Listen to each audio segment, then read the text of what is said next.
Загрузив все подарки, студенты отправляются в интернат. Гостей проводят в палаты, где сейчас находится 25 воспитанников. Никто не остается без внимания. Презенты готовили с учетом разрешенных продуктов: фрукты, игрушки и необходимые вещи.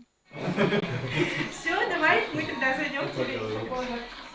Очень даже понравилось, что вот приехали, обрадовали нас, и ребят наших обрадовали, и вот эту девочку нашу обрадовали. И мне очень понравилось.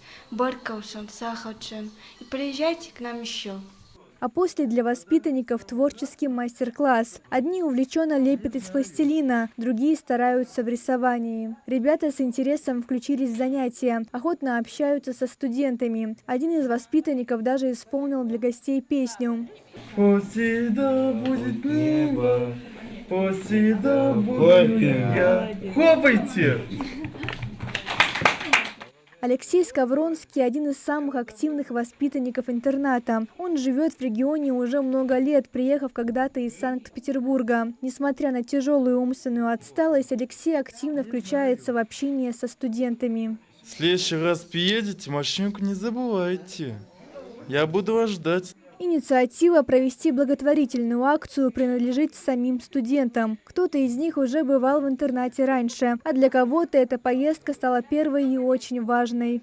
Решил поучаствовать в этом акции, так как это благоугодное дело, уделение внимания для ребят с таким же, как я, только с ограниченными возможностями, видеть, как они радуются, когда мы пришли, с ними разговаривать, это радость. Вот эти вот чувства, которые они проявляют к этим детишкам, они меня радуют на самом деле. Я не расчаровываюсь в молодежи каждый раз из-за этого. Вот. И это заставляет их проявлять доброту, сострадание. Очень важные для человека вот эти качества и чувства, которые должны в нем развиваться.